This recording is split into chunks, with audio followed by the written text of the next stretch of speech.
If you want to learn about hacking, this is as easy and as awesome as it gets. You get a 4+ hour in-depth course showing you how to start from nothing right here in this video. Get a virtual box set up on your computer that gives you a safe environment to work in, how to use Kali Linux, how to do penetration testing, web testing, Wi-Fi hacking, and more. You get all of that starting from nothing with the very basic terms. I'll show you right now what you get in this video. You get an introduction to ethical hacking, what it is in detail, prerequisites, success tips for getting the most out of this, an overview of basic terminology, installing and building your hacking environment in a safe way no matter what kind of computer you're using, an introduction to the Linux terminal because you'll be working in Kali Linux. Ermin and I will take you through how to use the Linux terminal and know your way around. From there, you get technical welcome into Tor proxy chains, VPN, MAC changers, Nmap, Wi-Fi hacking and cracking, and Aircrack Reaver installation and usage. This will get you on your feet and hacking from a point of not knowing anything. You get 4+ hours of HD screen capture videos delivered to you as a free preview within this video of my course with Ermin that is one of the best on Udemy. It has 17+ hours of HD video. And while the course is $199, you're getting a quarter of it right now for free in this video. The best part about the course is you have a place to ask and get your questions answered. Ermin only answers questions in the course, and that's the main value of it, in addition to getting the 12+ more hours of HD video and full-length tutorials on the more difficult parts of how to do hacking online. You can get into the course for only $25 when you visit my website, jerrybanfield.com/Udemy, and grab a coupon. So enough about what this is. Here you go. Here it is. Enjoy. 4+ hours from zero into being a hacker, getting you functional and ready to go. Hello everybody and welcome to this introductory video. Today I will be talking about ethical hacking, and I will also introduce you to the course itself. So first off, you might have noticed that the term ethical hacking is composed out of two words. You have ethical and you have hacking. Now hacking, the definition of hacking is quite broad. I mean, it encompasses a very wide range of activities. However, if you actually go to any of the online dictionaries pretty much, and if you type in the term hacking, generally it will say that it has something to do with computers. I cannot say that that is not true. However, that is only a small portion of the definition. Rather, instead, the act of hacking is actually having any system, and I mean any system, not just a computer system, not just a digital system. In fact, the system doesn't even need to contain any electronic parts. So literally any system, having it do something that you intended it to do as opposed to what it was designed to do. Now here is one short example that has been cited over and over again. You have a lock, basically. You have a door lock in your house. Everybody has one. Well, I sincerely hope that you have one. And the purpose of that lock is to prevent intruders from entering. So anybody who does not have a key cannot enter. People enter without a key anyway, because they pick the lock and then they enter. And that itself could be considered an act of hacking. Also an act of burglary, but that's another subject.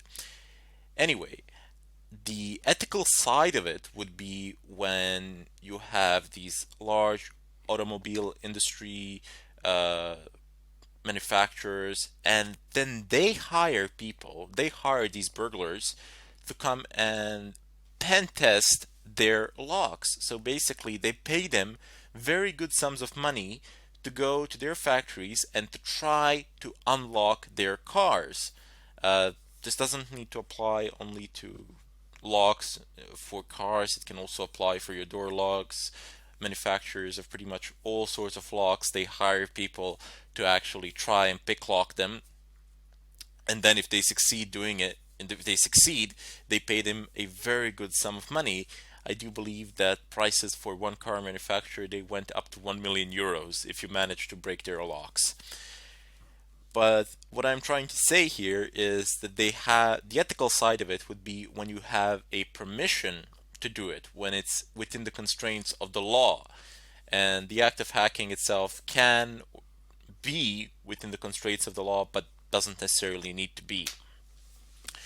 Anyway, we will not be focusing on those types of locks today, or during this course. During this course, I will teach you how to penetrate networks, how to exploit systems, how to break into computers, how to compromise routers, etc.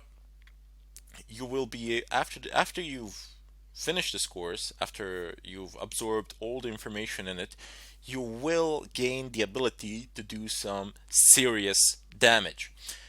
Now, because of that, I wish to give a disclaimer here.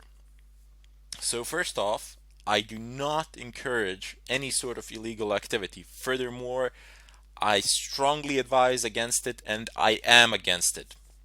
So you do not have any legit need to do anything that is against the law with the knowledge that you're going to get during this course, because you're going to get some pretty good knowledge and you can abuse it very easily. It's not that difficult to abuse it. The opportunities are everywhere. They're endless because people tend to use insecure systems, or they use secure systems but they don't know how to operate or configure them, and then in turn those secure systems become insecure. But what I'm trying to tell you is there really is no need. I mean, if you want to do it for the money or something like that, you can make the same amount, if not more, in a perfectly legitimate way. People will pay you to actually test their networks and to see if you can find any vulnerabilities in them and then report them, perhaps even fix them. So, however, if you do decide to do something against the law in any country, I am not responsible for it. That is what I want to say. I do not claim responsibility for it, as I have already stated that I am doing this for purely for educational purposes, and I do not advocate the use of this material for any sort of illegal purpose. Now, I hope you understand why I had to make this disclaimer, and I this is not what I said. These are not just empty words. I really do stand by it, and that is my philosophy as well. In any case, during this course, I will show you numerous examples, methods. You will need some prerequisites over which I will go in the next tutorial. But you're in for a ride, so sit down, be patient. That is a very important thing in this line of work. Patience, because everybody has everybody out there, if you are looking at this tutorial now, if you've typed in the term ethical hacking, I'm guessing that you've seen I'm guessing at some point of time in your lives, like myself, you have seen a movie that involves some sort of hacking with computers, and you see this terminal and you just see them typing in something there, and it just basically works. It works within 5 minutes or something like that. Let me tell you something. That has nothing to do with the real world, or very little to do with the real world. In the real world, people spend countless sleepless nights trying to do something, trying to obtain access, trying to bypass a password protected file or something of a kind in a server, trying to escalate privileges, trying to inject in a SQL injection or something of a kind. And they not only spend countless sleepless nights doing it, but they also spend a long time planning, preparing, and getting a general idea of what they can do, how they can execute an attack, etc. These are not things that you will be able to do within 5 minutes after you sit and open up your computer, your desktop computer, or whatever. You will need time, you will need patience, but above all, you will need to be curious. Curiosity is one of the first steps here, and obviously, since you've actually chosen to listen to this tutorial, to go through it, you do possess it already. You just need to build on it a little bit more, and you'll be where you want to be. In any case, I hope to see you in the next tutorial, and I bid you farewell. Hello everybody, and welcome to this tutorial. Today I will be talking about some of the prerequisites that you will require if you want to follow this course through. One of the first things that you need to be familiarized with is your working environment. So for myself, I have chosen to use two Linux distros. One will be Fedora 20, which is the operating system that I am using anyway, and also I will install a virtual machine. That virtual machine will be Kali Linux. Basically, it is a Linux distro which contains a great deal of pen testing tools, so it's very useful in that sense. Don't worry about it, I will explain this process in great detail, how you can set the virtual machine up, how you can install it, and so on and so forth. However, should you be using Windows, that is definitely not advisable for this kind of activity. Primarily because I mean, since I'm doing this in an environment that I own, it doesn't really matter to me if I'm anonymous or not, but in the real world, all the pen testing that is done in the real world, you're always trying to anonymize yourself. You're trying to be as invisible as possible, as much as possible. You do not want them to figure out where the attack is coming from or anything of a kind. You want to wipe your trail or something of a kind. And Windows is really not good for those sort of things. So there, your anonymity level will be very low, and most of the tools that we're going to be using, they are native to the Linux environment. They were made for Linux. So some of them might not work under Windows. I have not tested them all out, but most of them will. So you can still use Windows if you like, because I mean you're not hiding from anyone. But since I'm recreating the real life scenario here, I do need to actually use proxies, VPNs, and so on and so forth, just to show you how it is done, how you can do it. Also, for all the Mac users out there, if you're using Mac OS X, it doesn't really matter which version. Most of the stuff should work like no problems. The procedures are fairly simpler. The command line tools are the same. How you install them differs, but pretty much you will be able to run the same commands as me. So there shouldn't be any problems there. Your anonymity level with Mac OS X should be relatively good, but still on Linux you have the greatest anonymity, and you are rather safe in that sense. Other than that, you will also require working internet connection. And even though all of these attacks that we're going to do today, well, most of them, they work much, much better if you have an extremely fast internet connection. But some of these attacks are actually conducted from public Wi-Fi's, in real life anyway.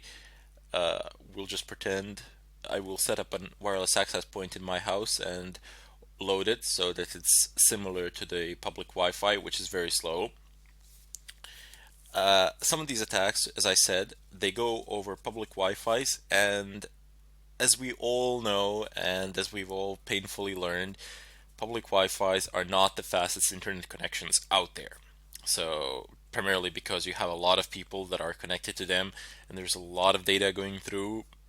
They're not the safest networks out there either, but as I said, if you want to absolutely anonymize yourself, and that is what some people do, they actually go out and hook up to a public Wi-Fi, or they go to a bar or something of a kind.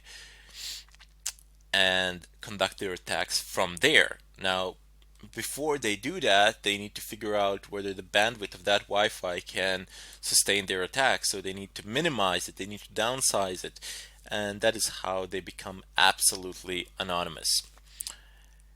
Anyway, the third thing that you will absolutely need. So these three things, these are the basic requirements. There are everything else we'll pick up on the way. I will show you how to do it, no problems there. But these three things, I can't really show you how to. I mean, I can, but it's a bit pointless how to go to your ISP and hook it up to the internet and hook your telephone to the internet or something of a kind. But in any case, the third prerequisite is a working wireless card. And when I say working wireless card, most of the devices have them. Pretty much all laptops from 2005 or from 2008 were standardized with wireless cards. If you're using a desktop machine that doesn't have a wireless card, you should, but it's not. You don't need to. But however, if you want, you won't be able to follow through a portion of this tutorial then. You should go out and buy a USB wireless card or something of a kind. They're pretty cheap, I don't know, 10, 15 bucks. So they're not that expensive and you can get them pretty much anywhere. Anyway, as I was saying, what I mean by a functional wireless network card is that it is recognized by your operating system. So if you are using a Linux distro like I am, you need to make sure that that the kernel of this Linux distro actually has the necessary drivers for the wireless card that you are using at the moment. If you're probably using Atheros or Broadcom, Atheros should be fine. Pretty much Linux kernel support a large amount of Atheros devices, if not all of them, in terms of network cards, so that should be fine. There were some problems with Broadcom, but as far as I'm informed, that has been solved, so no big deal there. If you're uncertain how to check whether your wireless card functions under your Linux distro, well, just try connecting to a Wi-Fi. If you can connect to a Wi-Fi access point, if you can connect, obviously it works. If you can't, it doesn't work. But don't just hop to a conclusion that it doesn't work. Maybe it's just turned off or something like that. But do not worry, I will show this in greater detail in the follow-up tutorials where we actually go over the installation process and all of that. Now there are a couple more things which we need to go over before we head over and start the installation. Uh, I would just like to go over some basic over some basic terminology that you will need in order to be able to follow this course, in order for you to be able to follow the future tutorials. In any case, I bid you farewell and I thank you for watching. Hello everybody and welcome to this tutorial. Today I will be talking about some of the basic terms which you will need in order to follow this course through. So first off, you have three main categories of people. There are white hat hackers, gray hat hackers, and black hat hackers. Uh, Everything that we will be doing falls into this category here. So white hats. Those are people whose activities are within the confines of the law. There are people such as pen testers, ethical hackers, people like you and me, and so on. Then you have gray hat hackers whose activities are bordering between legal and illegal. It's a bit of a shady area there. In addition to that, you have the most known category, which is black hat hackers. And usually, and unfortunately, every time somebody hears the term hacking, it is associated with people from black hat world. Uh, there are people who conduct all sorts of illegal activities or conduct activities without any regard for the law and, I don't know, extract information from certain servers, credentials, your credit card information, take services down, usually to extract some sort of financial gain. In any case, down below you have footprinting. Now, the act of footprinting is basically information gathering. Uh, you are you're conducting some sort of reconnaissance work. You are figuring out the IP of the server, figuring out which ports are open, and with that you can conclude which services are running there. But it doesn't necessarily need to be confined to the digital world. The active footprinting can also be when you go to the company itself, you just walk in. It doesn't necessarily need to be a company, it can be pretty much any building with the servers in it. And you have a look around, you try to gather some information there on site, or you go and you dig to their trash cans. Go behind the building, jump into those trash containers, and get some information from there. Also, people have been known to go onto parking lots to see who the employees are, who works there, all sorts of things. So this is just general information gathering in regards to your chosen target. It doesn't need to be confined to the digital world. Anyway, down below you have certain types of attacks. You have DOS and DDoS. Very basically the same thing implemented in a different way. DOS stands for denial of service, usually called childish attacks because they were relatively easy to implement, and they still are, provided of course you have enough machines, but that's the domain of DDoS. In general, what happens here is that you perform a certain amount of requests, more requests than a server can handle, and then server begins dropping connections. For example, Apache web server, I believe by default it can handle up to 10,000 connections or so. And if you can make more than 10,000 requests, basically everybody else making any sort of requests will not be able to access the website because their connections will be dropped simply because Apache will say, okay, I have too many users, I have more users than I can handle, all the other connections will be dropped by default, thereby making the site inaccessible even though you haven't really broken any codes, you haven't really broken through any firewalls or stole any passwords or anything of a kind.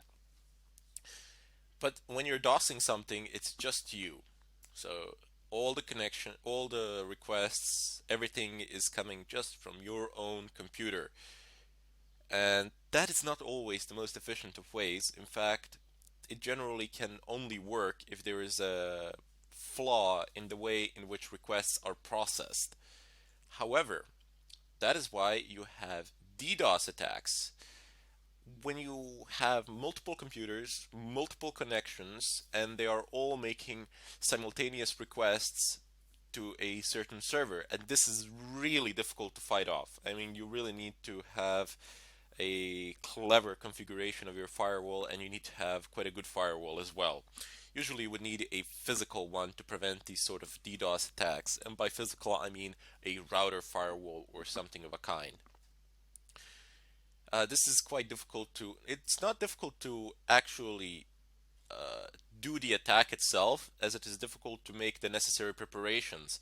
First of all, you need to go about infecting other devices which you will enslave and use in order to perform this sort of an attack. This is the hard part. The DDoS part is quite easy compared to that. For that, in order for you to infect other computers, you need two things. You need RATs, remote administration tools, and you need to make them fully undetectable. That is what the term FUD stands for. So it just means that they cannot be detected by antiviruses, or or more precise term would be that they are not labeled as something malicious by antivirus programs. And by the way, sometimes, actually most of the times, you don't actually need to make your own applications fully undetectable. There are plenty of pen testing companies out there, and not just pen testing companies, but other companies as well, who will pay very good sums of money if you can make their programs fully undetectable by antivirus programs. Down below, the RATs, remote administration tools. Now, they themselves are not some sort of hacks or anything of a kind. You just basically put them on a USB stick or something of a kind, send them in a mail, share them in a zip file, and in such a way, that's just one of the ways to infect other computers, other devices, enslave them, convert them into your slaves, into the slaves of the main server, wherever that might be, wherever you might set it up. And then you can use all of those computers to conduct all sorts of activity. This is very good because it anonymizes you to a very large extent. It is very difficult to track you. It is very difficult to track somebody down, whoever is doing this, primarily because the users who are infected, they have no idea that somebody else is controlling their devices, because nothing is really happening on your desktop. You can't really see. All the processes running are being run in the background, and your processor is executing them using up. The only way to see it would be basically to start up a task manager or something of a kind, and then see the running processes, and perhaps you could spot it there, but not even there if somebody has implemented a rootkit. So a rootkit is a tool basically which you install onto an operating system, and it is able to hide running processes from the system itself. So when you, for example, start a task manager in Windows or something of a kind, the purpose of a rootkit would be to hide the processes from the task manager. Basically, how it works is that task manager requests information from the system, from the kernel, and then the kernel of the system responds, which is the core of the system where all the drivers and the key functionalities are. The kernel of the system then responds, hey, I have this, and this process running, here you go. But what rootkit would do is redirect those requests from task manager to itself, and would basically say, I don't have such processes running. So very, very dangerous and potent combinations here that we will use later on as we progress through this tutorial, but for the time being, I just wanted to give a bit of an introduction to it and give you an idea of what we shall be doing through some of these basic terms and concepts. Next up, we have phishing attacks. Now, phishing attacks are basically when you apply some sort of bait, somebody bites it, and then you pull on it. Simple as that, right? As the same way you do phishing. Well, not quite. Phishing attacks would be when you get I don't know, an email from someone, and there's a link in it. You click on it, and it throws you somewhere, I don't know, onto some website. It perhaps looks like something legit. It perhaps looks like a website that you are using or something of a kind, but it is not. And you pass in your credentials, and that can be a problem. But this is generally avoided today. This is not something that happens in such a way. Rather, instead, what happens these days is that the DNS servers get changed on your routers, and once that happens, all the requests that you make on your web browser get redirected. So for example, if you type in facebook.com, you're going to get a domain with facebook.com from some private DNS server, God knows where, whose MX records are altered, and they have been configured, for example, to make redirections, to interpret, sorry, not redirections, but rather instead to interpret facebook.com to a certain IP address that does not belong to Facebook or anything like that. So you open up your Facebook, it looks exactly the same. There is no way to tell, because in the upper left corner of the screen you have the domain name written. It's www.facebook.com, and basically provide in login credentials. Once you do that, they're gone. Somebody has them. One of the ways to detect this, even though it's very, I mean, it's not hard, but nobody really pays any attention to it. In the upper left corner, you might check whether the protocol is HTTPS instead of HTTP. Because usually, if these kind of attacks are conducted, it's not going to be HTTPS, as that is a lot harder to implement. But if it is HTTPS, there really wouldn't be any legit way of figuring it out other than actually checking the keys, checking the certificates, and nobody actually does that. I mean, well, maybe not nobody, but 99% of users out there are not gonna bother to go about conducting such checks. Anyway, I know it sounds a bit complex, but believe me, I will explain this in great details. I will give you several demonstrations, and by the end of this course you will understand and know how to do this with great ease. It will not present a significant obstacle in your line of work. Excellent. Now that we have approximately half of these terms out of our way, I will continue to deal with them in the follow-up tutorial, and I sincerely hope to see you all there. Hello everybody, and welcome to this tutorial. Here I'm just gonna continue from where I left off in the previous one. If you have not seen the previous tutorial, I strongly urge you to do so, as the two are closely interrelated, so to say. Anyway, previously we've discussed some of these things such as DOS, rats, phishing, and so on and so forth. But here I want to go a step further and tell you about SQL injections, VPNs, proxies, stores, EPS keyloggers, and so on and so forth. You will see how all these things will play a role later on throughout the course. But for the time being, you have SQL injections, which simply passing SQL queries to HTTP requests. If they are not properly formatted by the PHP code on the server side, this can present a serious problem. And this is always one of the primary consideration of all the web developers out there. Later on I will demonstrate how you can use these, formulate them, and there is a large amount of websites that are vulnerable out there, primarily because the frameworks on which they're based are vulnerable as well. Next up, you have virtual private networks, so VPNs. These are ways of anonymizing yourselves.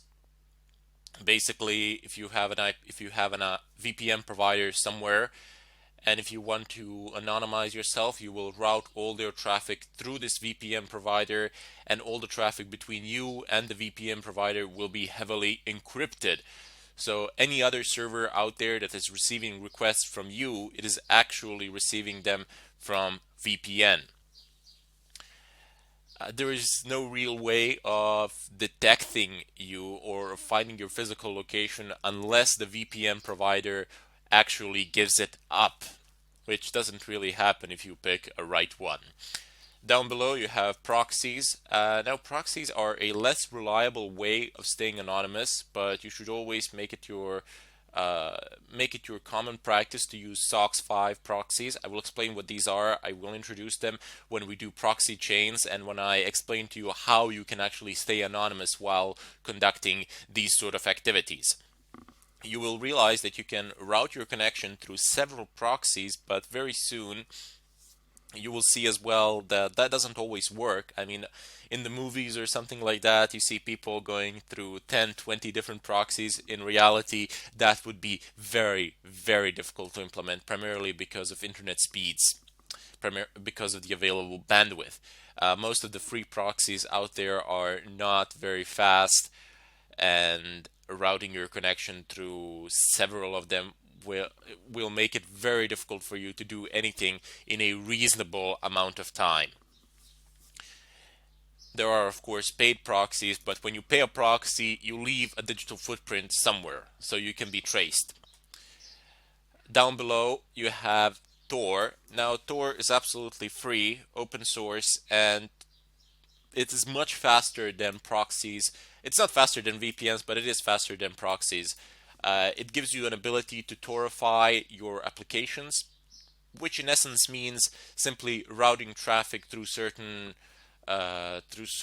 routes and using certain routers on the internet to actually, not just routers, but using certain devices on the internet for your packets, for your connection to go through.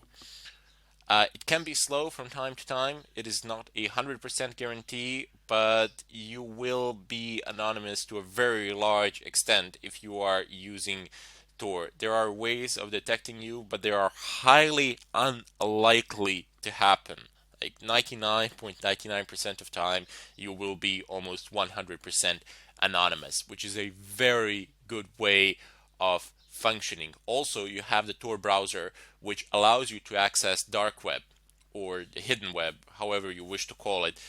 Basically, those are .onion websites, and they are not indexed by any of the search engines out there, and they cannot be accessed via regular internet from the regular internet browsing perspective. You cannot, I mean, if you open up Firefox and if you have your internet connection, and if you don't have your internet connection configured in a proper way to connect to Tor network or something of a kind, you will not be able to access any of the hidden webs or dark webs, website services, and so on and so forth. I will also show you how to access dark web and how to use it, as it has a vast amount of resources that are at your disposal, most of them free, some of them paid, and so on and so forth. Down below you have VPS. These are virtual private servers. It is a method of, it is a secure, it can be viewed as a security layer. For example, if you have an Apache server running on your physical machine, you can have a virtual machine within that physical machine which will serve as an SQL server for that Apache server. This is done so that the SQL server cannot be accessed from outside and that you don't have an SQL port open on your physical machine. So only devices, only programs and users from that particular machine will be able to access the virtual machine where the SQL server is. Bit of back and forth action here. It might sound unclear or something like that, but I don't want you to worry about it now. When I show you the examples, when you get into it, you will understand it. I guarantee it to you. So no problems there. Here, I'm just introducing you to the terminology and giving you an idea of what is to come. Excellent. So we also have keyloggers, which are tools that are used to steal credentials, and not only credentials, but also used to extract information. If you manage to deploy a keylogger on a machine, you can configure it to record all keystrokes and then to send them to a mail address, to an FTP server. Today, keyloggers are advanced to the extent that they have like 100 options or so, configurable to the fullest of extents, and you can do pretty much whatever you want with them. I mean, they have their basic functionalities still. Basic functionalities is still there to record the keystrokes, but not only do they record the keystrokes, for example, they can extract existing information as well.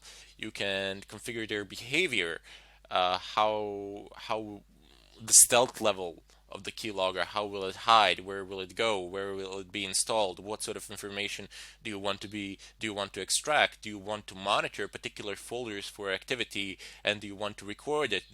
You can configure them to take screenshots, you can configure them to use the camera on the device on which you have deployed a keylogger to take a picture every 5 minutes or something like that. That wouldn't be the brightest of ideas, because obviously somebody would see that you're taking a picture. But those are just examples of what you can do with them, and later on we will actually download the genuine keylogger, install it, deploy it. We'll show you methods of deployment and how you can configure it as well.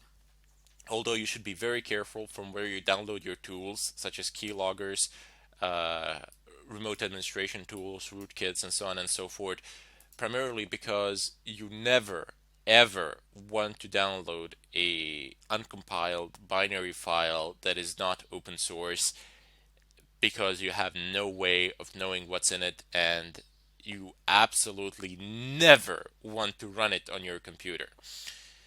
You might get what you want, a keylogger or something of a kind, but your computer might get infected with exactly the same keylogger that you plan to deploy somewhere, or with exactly the same rat that you intend to deploy somewhere. So that's not a very bright idea.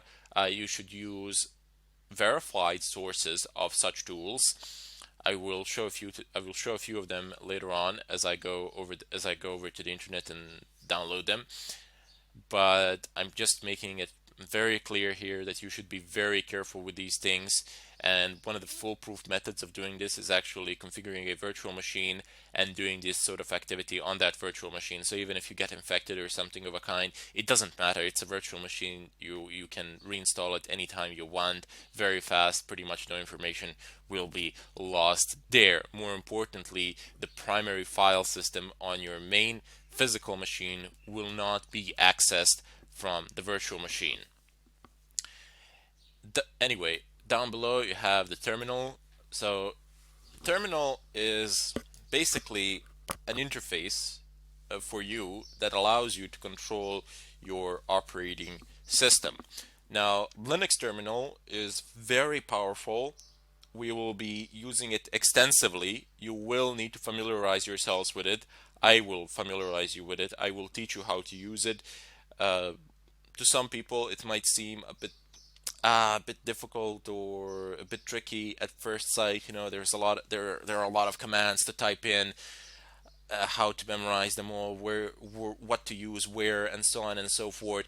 But believe me, there is a certain logic to it, and once you figure it out, everything just flies. I know by heart about 30% of possible commands out there regarding Linux terminals, and the rest I simply figure out with dash h or dash dash help.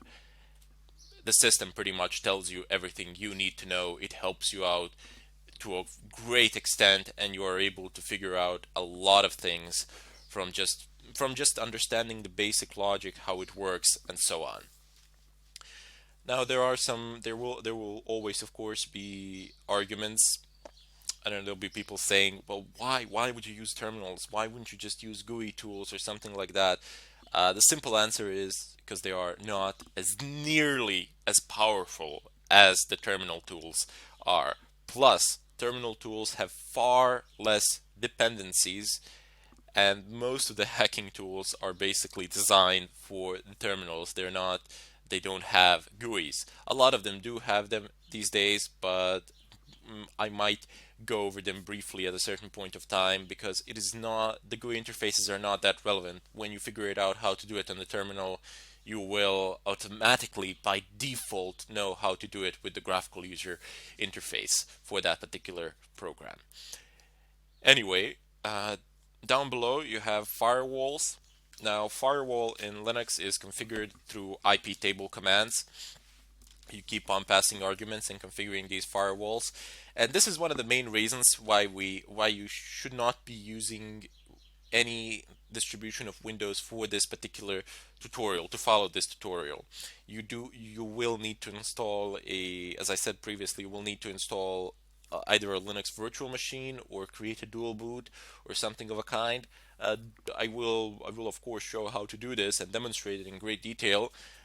But one of the main reasons, the firewalls are one of the main reasons why we can't use Windows for these sort of purposes. Uh, Linux firewall is open source, and it has a ridiculous amount of options. A ridiculous amount. I'm not kidding here. You can do with it pretty much whatever you want. You can close open ports, forward connections via ports or via IP addresses.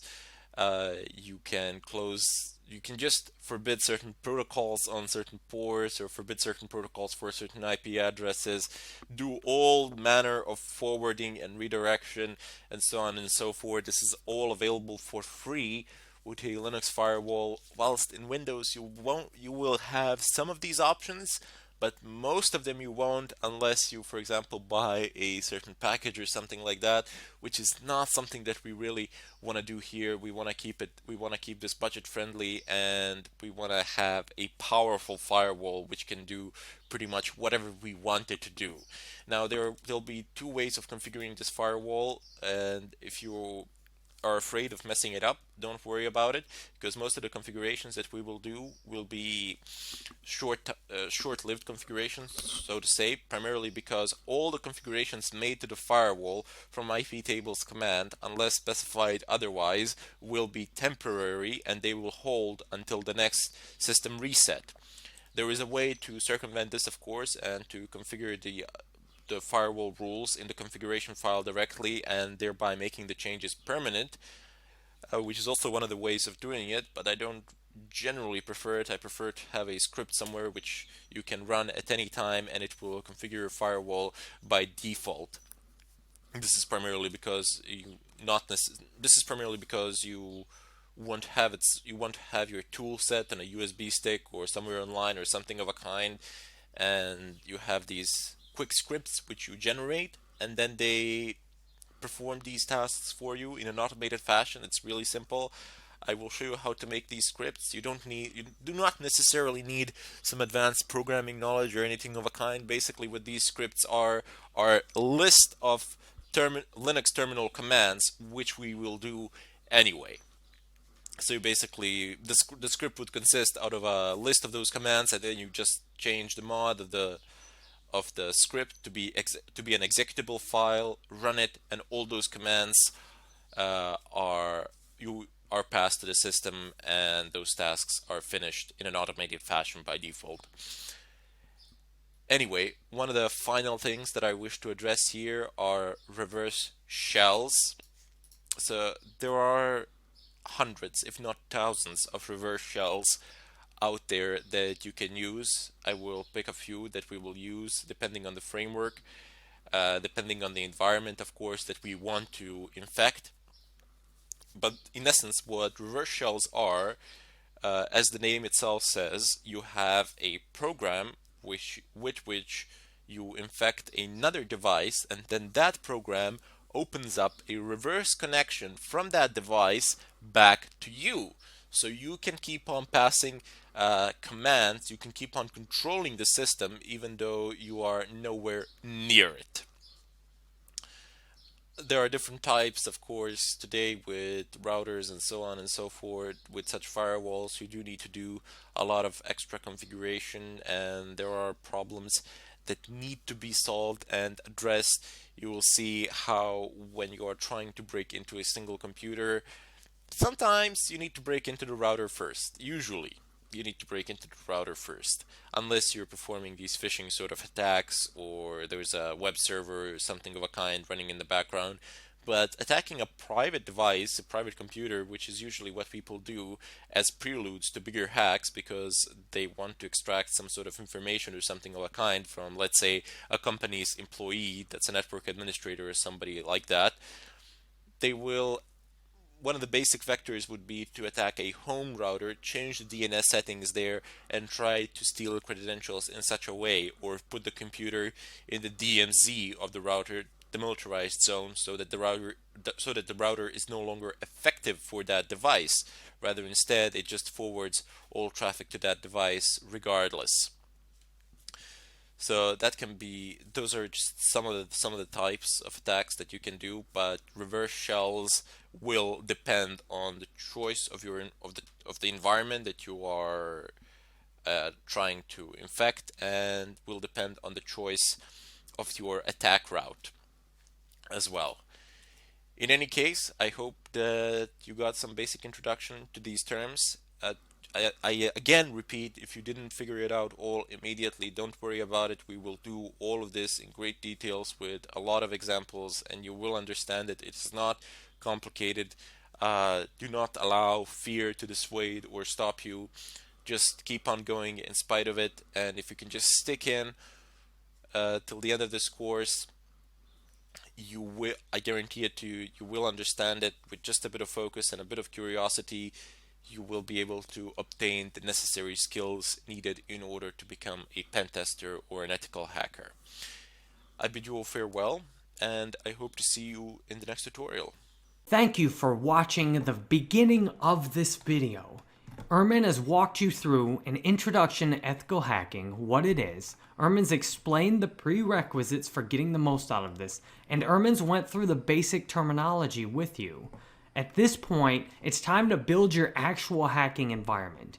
To do your installations with VirtualBox and make your virtual environment that will give you a safe way to try out everything Ermin has explained to you. Now, this is the part where the course gets difficult. Up until now, you can passively watch and listen as Ermin explains many of these concepts.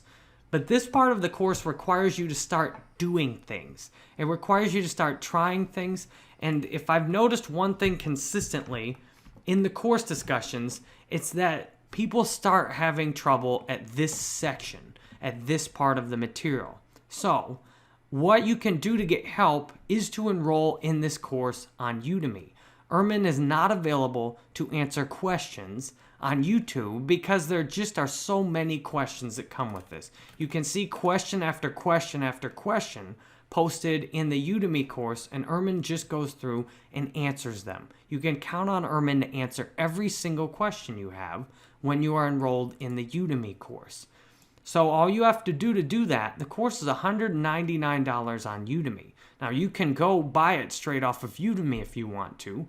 I recommend, if you want to get it for the best price, to go straight to my website and grab a $25 coupon. You just go to jerrybanfield.com/Udemy, and I'll make sure to gratuitously feature this on the video. And then once you go there, you just click on the coupon that gives you access to the penetration testing and hacking course. That right now is in the trending, but it might be somewhere else on the actual page. You'll see I have a lot of courses up on Udemy, and this is the course you're previewing right now. And so you go up, once you've clicked on the coupon, you can see it's only $25 instead of $199. All you have to do then is click on Take This Course, sign into your Udemy account if you already have one, or sign up for a Udemy account to take the course, and then complete your payment. Then you can take all 17 hours of the course instead of just taking 4 of it or so on YouTube. You can also get your questions answered. But if you don't want to go pay for the course right now, the good news is you can keep getting this free preview right now. The next section will walk you through setting up your hacking environment and then introducing you to the Linux terminal. So you get a ton more free preview of this course now. And I'm honored you're here, and thank you for watching this.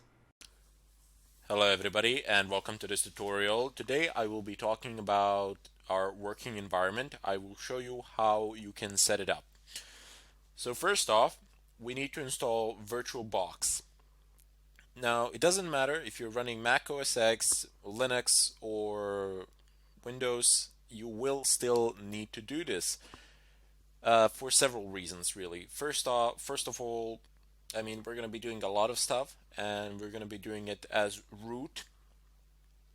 So we are always facing the prospect that we might break something, that we might mess something up, and it's just better to have that virtual machine, because even if you do mess something up and even if you don't know how to fix it, it doesn't really matter. It is only a virtual machine. You don't really have any data of importance on it. However, if you mess something up on your main machine, that can be problematic. If you're forced to reinstall it or something of a kind, then you need to back all your data up, you need to figure out where everything is, etc.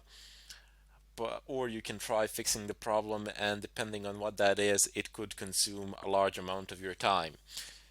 So just take my advice for it and go ahead and install VirtualBox. It's not that complicated, it's pretty simple. I'll show you how to do it in a minute. There is another reason why we're installing a virtual machine, and that is safety. We're going to be downloading a lot of stuff from the net, and even though I will be using sites that I consider to be safe and that a lot of other people consider to be safe, it is always good to have that extra layer of protection. So even if something happens on your virtual machine, even if it gets compromised or something of a kind, it's fine. It's a virtual machine. No problems there. There's nothing of importance there. Your private information is not there. Your credit card is not there. There is literally nothing there aside from the tools that you are using that can be obtained from the internet anyway. So without further ado, let's just go ahead and see how VirtualBox is installed. Now, there are two ways of doing this. One is preferable over the other. So the first method is a lot simpler. So you can just go ahead, open up your favorite browser. Mine is Firefox. Use your favorite search engine. Type in VirtualBox. Press enter, and there you go. Straight off the bat, you have official site VirtualBox. Just gonna go ahead and open it. In the left corner, it says about screenshots. There's a download of documentation here. For the time being, there really isn't any need to go over it. Rather, instead, just click downloads. Excellent. So here you have a list of host machines. have VirtualBox for Windows hosts, for OS X hosts, for Linux hosts, Solaris hosts. Actually, for Solaris, you can just use it from the repositories immediately. But for the time being, we cannot use the repositories. We need to configure them in Linux, and repositories in Linux are places from where you pull your software for your Linux distro. Anyway, we will need VirtualBox for Linux hosts. I have already downloaded it in order to save time in this tutorial, but you just click on it and then it pops. So you have these guys are amazing. They have this virtual machine manager set up for multiple Linux distributions. So you have Ubuntu, you have Debian. Not sure why they actually separated Ubuntu and Debian, but it doesn't really matter since Ubuntu is based on Debian. Pretty much everything that works in Debian will work on Ubuntu as well. You have OpenSUSE. Wow, you even have the enterprise. But for the time being, I'm interested in Fedora. And even though Fedora 21 came out and it says here Fedora 18, that's perfectly fine. It's gonna run no problems. Anyway, right next to it, you have i386 and AMD 64. What these markations mean? Well, basically, they're just references to 32-bit and 64-bit architectures. If you do not know what your machine is, whether it's 32-bit or 64-bit, well, no problems there. Just go ahead and open up your terminal, type in uname space dash a, press enter. You don't need to be root to do this. You can do this as pretty much any user, and you get a listing of information here. So you have Linux platform, local host, that's the domain. You have the version of the kernel and Fedora distribution as well. It's number 20. And then you have the architecture. So it's x86 underline 64. There we go. 64-bit architecture. Fantastic. Now that we have established that, you can actually go ahead and click on it. If you're using a 32-bit one, just click on the 32-bit one. The procedure is absolutely the same. There are literally no differences. It gives me an option to save a file, so just click save and then click OK. That will download the file for you in the default downloads folder, unless you've configured it in a different fashion. I'm just going to go ahead and cancel it because, as I said, I've downloaded it previously in order to save some time in this tutorial. So just cancel. Go back to your terminal. Now clear the screen. You will need to be root in order to do this. So just type in su, press enter, and type in your password. And of course, I got my password wrong. I'm quite famous for doing this. I don't know why, but it's fine when I forget my passwords. When I forget my encryption keys, that can be a bit of a problem. Anyway, there is a tool for managing RPM packets. As this is a Red Hat distro, all the packets, software packets for it, have an extension .rpm. Here, let me just go ahead and show this to you. I'm going to go ahead and create a bit of a bigger zoom in so you can all see what I am doing here. Now, I am currently using the terminal, and I will give more detailed explanations. I will instruct you on how to use it. I will explain pretty much all the commands that we will be using in great detail, but for the time being, just tune in and follow through. So there's a command ls, and then I want to go to the folder downloads. Home, chronic, that's me, that's the username, downloads, and oops, VirtualBox, there we go. Press enter. I'm just going to go ahead and clear the screen one more time. There we go. Got exactly the same thing, but a bit better looking. Anyway, you see this extension that I have marked. It says .rpm. Now, .rpm represents a type of packet that I stated previously that is meant specifically for certain Linux distributions, such as Red Hat, Fedora, CentOS, and a few others. What you can do is use your default RPM software. So just type in RPM space -i. -i argument is for install, and then specify the path to your package. So home, electronic downloads VirtualBox and press enter from here. Now again, this process is automated. There isn't much that you need to do here. Maybe press yes and that's it along the way. But in any case, this is not the method that you should be using. This is the method that I'm showing that you can use, but I wouldn't advise, as if you do install it like this, it tends to break with newer updates, so it can be a bit problematic. I will show you another method in the next tutorial where you can actually use yum, which is the default packet manager, in order to install this packet and then update it accordingly. In any case, I bid you farewell, and I'll see you in the next tutorial where I'll pick this up. Hello everybody, and welcome to this tutorial. Today I will show you another more reliable way to install VirtualBox. If you are wondering why on earth did I show you the other way using the RPM, if we're not going to use it here, well, it's always good to have another option. Plus, the procedure is exactly the same if you're installing any other RPM package. So you just type in rpm-i, and then you just type in the name of the package that you have downloaded and that you wish to install. The procedure is exactly the same. I would recommend passing an H argument as well to give you a status bar, because if you just go ahead and type it in like this within the name of the package, it's going to install it no problems, of course, but the screen is just going to wait. Nothing is going to happen. You might think it's bugged or something like that during the installation procedure. Like this with H, there's a status bar that shows, so you know that something in the background is happening. But as I said, it's good to have another option. What we want to do today and now is actually install VirtualBox using the default packet manager called yum and pull the package from the repositories.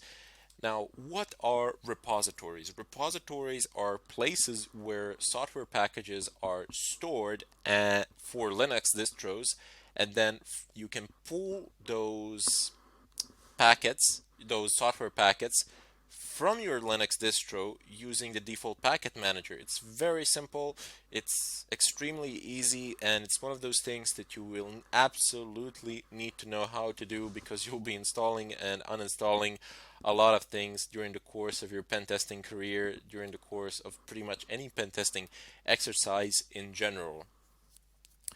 So let me just demonstrate this to you. You type in yum and then you give it a command. First of all, you use yum to call your default packet manager, which is yum basically because I'm using Fedora, but if I was using some sort of a Debian distro, it could be aptitude, or it could be apt-get, and some other distros have their own packet managers, but we're not going to get into those now.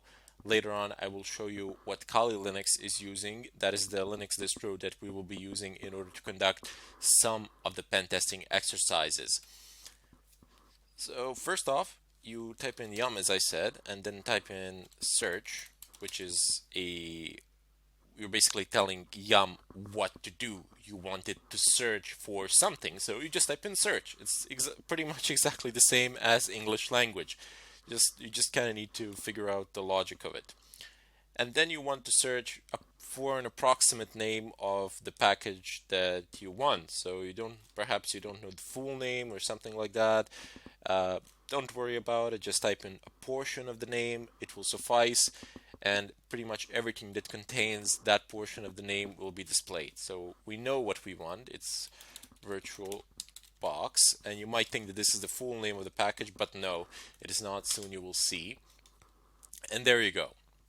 It has printed out every package that contains VirtualBox in its name, the word VirtualBox in the name of the package or in the description of the package, because you see you have the name of the package here, colon, and then you have the description of the package here. There are a lot of things have popped with the name VirtualBox, and you're wondering perhaps which one to install. Well, you need the Kmod one, and here you have the kernel version and the Fedora version. So FC would be the Fedora version, and here you have the architecture. It's 64. I can't select it. There we go. It's 64. and here you have the kernel version, so you can compare it to what you have, and based on what you have, what your operating system is, you can pick it from here, assuming that it's a Fedora 20. You can use any other distro. The procedure is fairly the same. Later on in the question parts, if you're using, for example, a Debian-based distro or a SUSE, OpenSUSE or something like that, feel free to ask me. If you can't manage it there, I will help you. I will help you out, no problems. But for the time being, I'm just going to go ahead and install it here. Let me just go ahead and clear the screen. In order to install the package, you need to type yum install, and then you need to go ahead and type the name of your package, which would be the last one for me anyway. This one. Oops, here we go. The name is a bit long, so I'm just going to go ahead and copy it. But you see, there is one fundamental problem here. The VirtualBox package is not found in the default repositories of Fedora. And that is a bit of a problem, primarily because none of these commands would actually work if I did not previously import RPM Fusion repositories. RPM Fusion is simply the name for a certain type of repositories containing certain types of packets. So I have imported those repositories, and now I can pull information and packages from them. If I did not do that previously, I would not have been able to do any of these things. Yum search VirtualBox would yield no results of whatsoever. I would get a blank screen. I would get like a message here saying that no packages were found that matched this particular name, and then just a blank screen. That's it. So that can be problematic. In order to solve that problem, you need to go ahead and open up your favorite browser. I already have this website opened. To save a bit of time, it says rpmfusion.org /configuration, but here let me just go ahead and search for it. So type into any search engine RPM Fusion, it's gonna pop, do not worry. So it's rpmfusion.org. Click on the website, open it up, and here you're gonna get instructions immediately. It's a very simplistic website. There isn't any tinkering that you need to think about or some advanced configuration. Nothing of a kind. It just says for users and says enable RPM Fusion on your system. Click OK. Not OK, just click on the link, and there you go. You get a listing here. You get a listing of downloads. It says free and non-free. And don't be intimidated with this non-free. You do not need to pay for anything. It is non-free for redistributable software that is not open source software as defined by Fedora licensing guidelines. So this non-free does not refer to money. You do not need to pay anything here. I cannot make that any clearer. It simply refers that the software is not open source software as defined by Fedora licensing guidelines. So it might actually be open source, but it just doesn't fit within the boundaries of Fedora licensing guidelines. Anyway, that part is not that interesting to you. Down below, the thing that you need to know here is that non-free is actually free in terms of money, but non-free in terms of source code. Anyway, as I said, that's not really that important for you anyway at the moment. Down here, you have actually RPM packages. Remember from the previous tutorial, I've showed you the extension .rpm. When you download a package, we could actually download one of these. Actually, I would download the first one and then install it using my RPM software. Just type in RPM space -I, and then I would, there we go, I just clicked on it. Then I would pass this file name as an argument as well, and it would install it no problems as well. But I don't really want to do that at the moment. I want to show you a different way of doing it. If you're wondering why it is being repeated twice, this is for free and this is for non-free. Excellent. What we want is the command line setup using RPM. It says here Fedora 14 to the most current. So mine is 20. It's going to work there, no problems as well. So you have this very long command, and you don't really need to know what every single portion of this command is or what it does. Basic sum total, it imports a repository into your system that you are going to use later on. They have given this command so you can do it from one tap. Basically, you don't need to go about doing things or anything of a kind. You basically just copy paste this and run it. You are using your default package manager, you're using local install option, you are not checking for certain types of keys, you are giving it the place from which to pull it, and so on and so forth. But later on, as we progress through this tutorial, we will deal extensively with Linux command line. So only then will these things become clearer to you. Once I actually explain some of the basic and fundamental things, then you will be able to understand things such as those listed in this bracket. Sorry, not bracket, within the confines of this parentheses, and so on. Because if I start explaining it now, it would make no sense and it would simply complicate things further. As I said, later on, when we get into the command line interface of Linux, when I start explaining it in great detail, there I will begin from scratch and move you basically from beginner to advanced user in a relatively short amount of time, and then you will be able to understand what all of these things are. For the time being, just copy this content, which is within the confines of these quotation marks, and paste it into your terminal. So you do need to be root. Let me just go ahead and exit. I am no longer root, as you can see. I am now my regular user, Chronic. Just type in SU, type in your password, and paste this. Press enter. Okay, obviously it won't install here because I already have it installed. Yeah, it says nothing to do of whatsoever. But on your system where you do not have RPM Fusion installed, this would just fly as well. This would just pass, no problems, and you would successfully have installed RPM Fusion on your system as well. So clear. Anyway, I just wanted to show you something else that I neglected to show you a moment ago. This command that we've ran, it actually installs free and non-free repositories.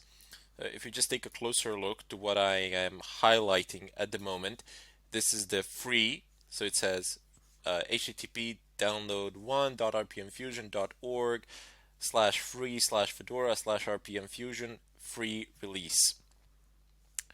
And down below you have the second address, again download.rpmfusion.org, and it says non-free. So I'm highlighting the entire thing here. Let me just zoom it in a bit more so everybody can see. And there you go. You have two completely, well, they're not completely different addresses, but they are definitely different addresses referring to different types of repositories.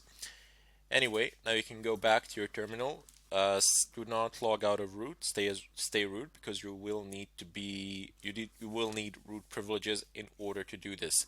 Type in yum search once again virtual box, press enter, take the last one or whatever one suits your current kernel. You check the current kernel by typing in uname-a, and here you go. So it's 3.18.7.100, 3.18.7.100, FC20, FC20, and then you have the architecture listed here as well. So clear the screen, type in yum install, paste the name of the package, press space -y, and if you have this command, just press enter and it will install, it will run through. I've already installed VirtualBox to save some time as well. You will have it up and running on your system, and after you've installed it, do not forget to type in yum update as well. So let the system just run through the updates, so you would make sure that you have the latest version, that you have everything up to date and running. In any case, that would be it for this tutorial. In the next one, I will start VirtualBox up, explaining some of its features, and hopefully through the follow-up tutorials, I will start installing an operating system within my virtual machine, within my virtual environment, and we'll see how that process goes. Thank you for watching, and I hope to see you in the next tutorial. Hello everybody, and welcome to this tutorial. Today I will go ahead and download Kali Linux and demonstrate the installation procedure as well within a virtual environment. So first off, go ahead and open up your browser, type in Kali Linux, press enter, navigate over to their website. So it's www.kali.org. It's HTTPS, don't forget to check that. Go ahead and navigate over to downloads. Let me just go ahead and zoom in here. Excellent. So here you have images. So it says Kali Linux 64-bit. You can have a direct ISO download of an ISO file, or you can go over to the torrents and download it from there. Now, Kali Linux, due to the amount of tools that it has and that come pre-installed, is fairly massive for a Linux distro. I mean, it's 3 gigabytes, which is huge. Yeah, that the download of 3 gigabytes, it's not just gonna fly like that. Well, maybe it will. I don't know what sort of a connection do you have, but for the sake of this tutorial, I have downloaded it prior to this, so we don't have to go over through that procedure here of basically waiting for the download itself to happen. Or what you want to do, in case you didn't do it, you can just go ahead and click on ISO, click here save, click OK, and the download procedure will begin. It will be displayed here in the upper right corner. So you see it reports an hour and 20 minutes. I'm just going to go ahead and stop that because I don't want that happening. And then you have the torrent version as well. So you just click on torrents, save file, open up what is displayed here, and it should open up transmission at some point of time. It's a bit late. Let me just go ahead and try that again. Yep, there we go. So it has a few files marked here. You can just go ahead and click open, and it's gonna start the download process. This might be a bit of a faster option depending on the status of seeders, but it's really up to you. You can't really go wrong, especially if you have a faster internet connection. It will not matter that much to you. Let me just go ahead and close the browser. Now I need to go ahead and navigate over to my start menu and type in VirtualBox, virtual, and as soon as you start typing, it gives you a list of options. So just go ahead and pick this one. You might want to pin it to a taskbar or something like that, like I have pinned it to my left panel. Open up VirtualBox. Excellent. So I have a few machines set up here. You can see I have like 1, 2, 3, 4, 5. I have 5 virtual machines set up. I can't run them all at the same time because, well, maybe I could if I reduced the amount of resources that I allot to each one of them, but I will not do that now. For the time being, I want to install a brand new Kali Linux. Before I can do that, I need to do a bit of a configuration. So first off, before the installation procedure starts or anything of a kind, I need to create a new environment in which this machine will be installed. So go ahead and click on New. Type in whatever name you wish. I'm just going to type in Kali, so I know that it's a Kali Linux because I have a lot of other virtual machines here, but you can name it whatever you want. The choice is entirely up to you. Type, it's obviously not Microsoft Windows, it's Linux, and it's not Ubuntu 64, but since it's based on Debian, I suppose I can type in Debian 64-bit here. Not sure if they have Kali, probably not. There we go. They do not have it. It doesn't matter. If you type in version Debian 64-bit, this is gonna work, no problems. Just click next. That's it. Here you will allot the amount of RAM that you wanted to have. Now it's not RAM intensive. It should work fine as it is by default, but I just have a habit of allotting it above 1 GB. For the sake of this tutorial, I will allot it to 2 GB of RAM, primarily because we will be working with some of the programs that can be demanding and that can be resource intensive. So I want to do this, but don't worry about it if you've given it too much RAM or too little RAM. You can always change this later on. This is very flexible. That's the beauty of VirtualBox. That's why I like it so much. You can change these at any point of time if you've deemed that you need the resources elsewhere, or that you have more resources that you can allot here. So just click next. Uh, just go ahead and click create a virtual hard drive. Now that is the drive that this machine will be using, and just use this one, VDI VirtualBox disk image. That's the hard drive file type. Click next. Dynamically allocate it. That's very important. And you can read here what dynamically allocated means. Basically, it is hard drive file will only use space on your physical hard drive as it fills up to the maximum fixed size. And click next. Here you will allot the drive space. Now I have a lot of drive space, so I'm just going to go ahead and allot like maybe 120 gigs. That's gonna be more than enough for this undertaking. Since I do have a lot of drive space on my laptop, I don't really care. But if you don't have enough drive space or something like that, you can go ahead and allot it 50 gigabytes or something like that. Should work fine, no problems. 120 is more than I need, way more. So just go ahead and click create. That's it.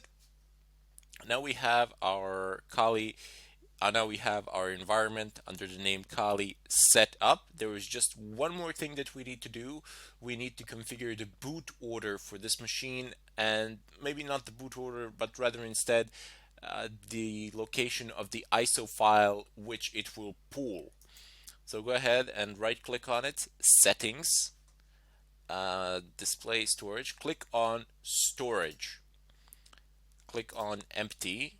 There's this disk icon here. It's when you click on it, it says choose a virtual CD disk file. So I have a few here, but none of these are what I actually need. If you have something in your CD-ROM drive, you can just go ahead and click here, and it's going to pull an image from a CD.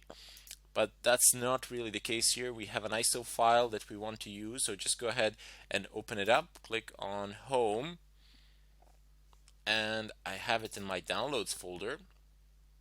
It should be around here somewhere. Yep, there we go. Kali Linux 109A AMD 64. I do believe that I'm slightly behind the latest version, but we're gonna fix that with updates, no problems. Open it up. It says Kali Linux 109A AMD 64.iso, and that is the type of file that we're looking for, .iso. Open it up. There you go. It's now inserted. You can see it here, the blue marcation in the center. It's marked, and Kali Linux is in the tray. So click OK. Double click on Kali, and it says starting. Now it's running. You have a few options here to utilize. You can have live AMD 64, live forensic mode, USB persistence, live USB encrypted persistence, or just go ahead and install it. So what these options are, you have live, which is basically when it runs from a USB stick or something like that. Those are the live boots, can be USBs, CDs,